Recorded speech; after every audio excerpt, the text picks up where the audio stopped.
Ladies and gentlemen, welcome back to another episode of Restoring My Power Hammer. Before we jump in, let's thank today's sponsor. Today's episode is sponsored by Fubo TV. You can get a risk-free 7-day trial at FuboTV.com/forge, and you'll then get 15% off your first month of it as well. Now, if you guys remember in the last episode, where we ended it was basically that the hammer wasn't turning over. We would spin it and the ram would kind of pivot itself out and would wedge itself as opposed to actually coming straight up. And I think the reason for that is two, maybe threefold. The first two of those folds are that A, this crank disc is out of alignment, which is just kind of a weird issue where it's not turning concentrically, it's not square to the shaft here. And the second issue is that the pitman that sits up here and that this crosshead connects into is out of square as well, and that's a part that I made, so that's completely my bad. We're gonna start off by trying to fix that pitman and see what we can do. I'll show you guys what's going on. All right, so this height gauge is all out of whack, but what we do know is that the end of this shaft here is 80 thou higher than it is down here, which means that we need a way to move that down 80 thousandths of an inch. And the way that we're gonna do that is by cutting almost all the way through the shaft up here. We're gonna leave a little bit of a hinge on the back, and then we're gonna bend it down that 80 thousandths of an inch, and then we're gonna V it out nice and deep and weld it all back together. And that should be a nice, strong, easy way to get this thing all lined up.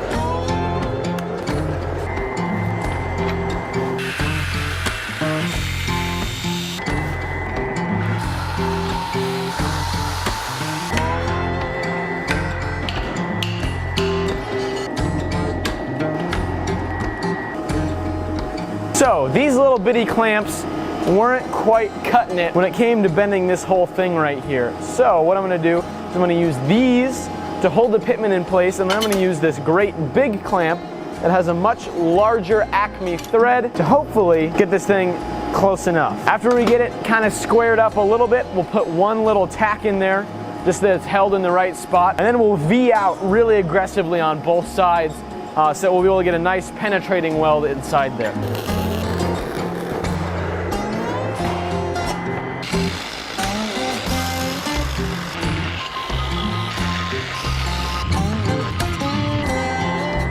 We got it V'd out on both sides, and what I'm gonna do now is to take pass on this side, and a pass on that side, pass on this side, and I'm just gonna go back and forth and kind of slowly build that up until we're there, and then we'll be good.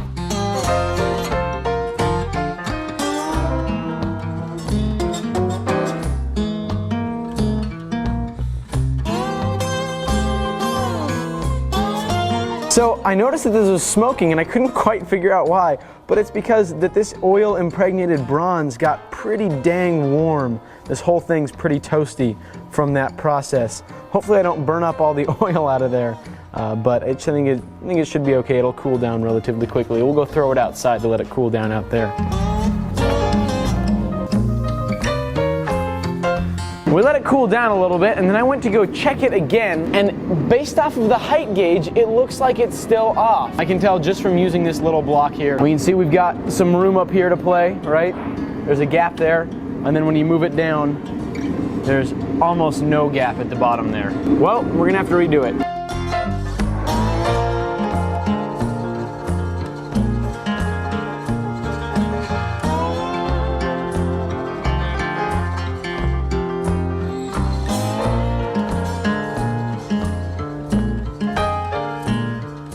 Alright, so we let it cool down after the second attempt, and this one went a lot better. Now, it's still not exactly quite perfect. It is about 10 thou out. Now, in the grand scheme of things, that is ridiculously acceptable because this power hammer needs to have quite a bit of slop in order for everything to work properly in some parts. Some parts don't want to have any extra movement. They want to only be working in one direction, but I'm okay with this being a 10 thou out. I think that's very much close enough. So we're gonna go ahead, throw it on the hammer, put it all together, see how everything's working. Who knows, maybe this fixed the problem. If it did, great. I don't think it did, and I think we're gonna have to play around and hit some more stuff. We're gonna give it a shot. Huh. That's not good. That might be the issue. We'll see. Maybe that's it. Why? So I just found another issue. This thing is actually getting a little bit harder and harder to cycle around. And I couldn't quite figure out why, and so I was, up here looking at it, seeing if I could figure something out, seeing why it's suddenly getting harder after I put oil in it even. So, what we found out is that this sucker is cracked. Now, I'm no expert, never done crack myself, but I don't think that that's a good thing. Like a bottle of fine wine, this hammer just keeps on getting better and better with age. And by better and better, I just mean I keep on finding more and more things that I get to fix on it. I still don't know exactly why the Pitman is traveling back and forth. I am fairly certain it's because of the wrist pin, but I don't actually know. It could also be because the face of this is a little bit dented up. So it sounds like we're gonna have to pull the whole crank disc off of the shaft so we can face off the front and repair the crack in the rear. So the crank disc looks like it's held in by a small, kind of hard to reach key, and we're gonna need to pull that out in order to get this thing off. All right, I grabbed a piece of 1/2" all thread, and I'm gonna go ahead and kind of cut a big old chamfer on the very end so we can get a little bit more weld on the actual key for when we're pulling out.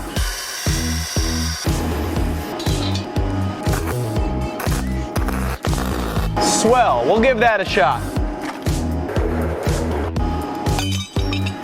I have a suspicion that those were not very good welds. I accidentally welded it to the shaft a little bit, but just like a little bit. It didn't work again. It didn't move at all. It just popped right off. I'm gonna weld this piece of 1" square onto the end here. I'm then gonna slide this over the shaft and then weld this to the key, and then I'm gonna use this as a weight to try to hammer it out.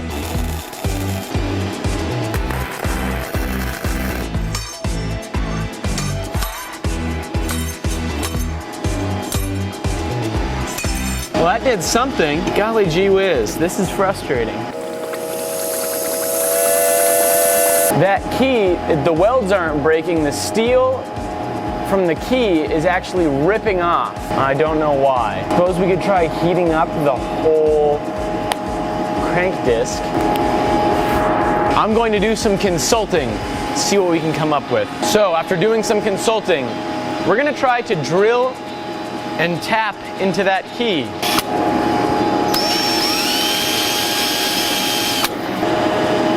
So, here's the plan. We're gonna use a mag drill to drill our holes in here because I can't get the proper pressure to actually do any cutting with just a hand drill. But we don't have access to a mag drill until tomorrow. So, in the meantime, we're gonna table this and we're gonna build the base for it. So if you guys remember, we milled some lumber for the base of this thing, and what we need to do now is run to the steel supplier, get a bunch of 3/4" all thread so we can bolt it all together.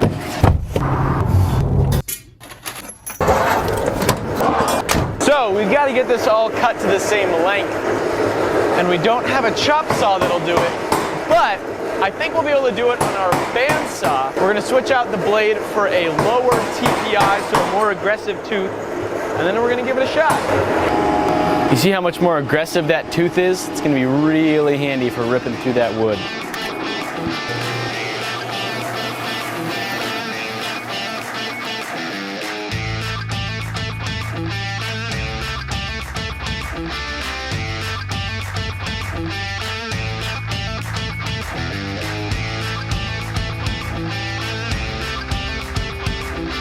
We got them all cut to length, but they're still a little bit uneven. So I'm gonna run over next door to the wood shop and run them all through the thickness planer.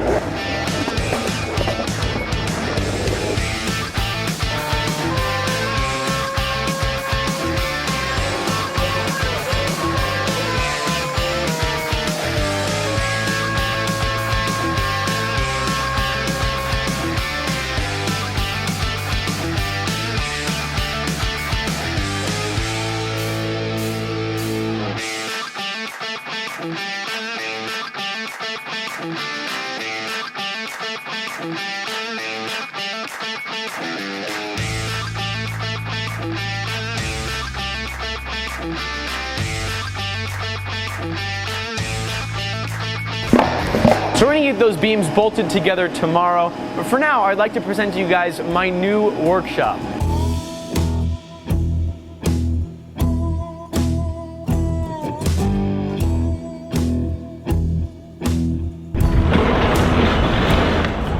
Welcome to new shop. It's about 1,600 square feet. Got an office, bathroom, storage, kind of an entryway thing, and then the main room. 17-foot ceilings, 11 foot on the sides, 200 amps of single phase service, and it even has a little grinding room back here.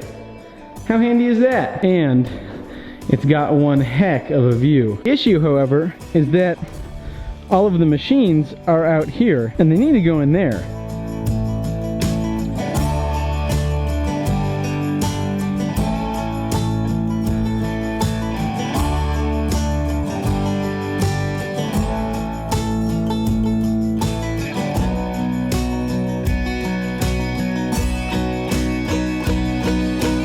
I'm really excited about that space. It should be absolutely perfect for making knives. And before we end today's episode, Alec actually teleported back from the UK just to thank today's sponsor. Today's episode is sponsored by Fubo TV, which is going to be the end to cable TV and all of the hassle and expense that comes along with it. With Fubo TV, you get access to over 100 channels like the History Channel, the Discovery Channel, and National Geographic, and you get to watch all the sports imaginable too. You can watch Fubo TV on your Apple TV or on your Roku TV. You've also got the Fubo TV app so that you can watch your favorite sports and shows live on your phone. Cordless! What an age of innovation we live in, where we can actually watch TV without needing to be plugged in. With a Fubo TV subscription, you get 250 hours of DVR so you can record your shows and watch them later. You get an unbeatable selection of content. And as you can see, one account allows you to even watch from 2 devices. I've been making use of Fubo TV to watch the Giro d'Italia cycling race a little bit in my lunch break. It usually comes out at half the cost of cable, and you can get 7 days of it for free to try out at FuboTV.com/Forge, and you'll get 15% off your first month at the same time too. So thank you Fubo TV for sponsoring this. Go cut your cable cords. Wait, that might be dangerous. Anyway, sign up to Fubo TV and I'll see you on the next one. Bye-bye.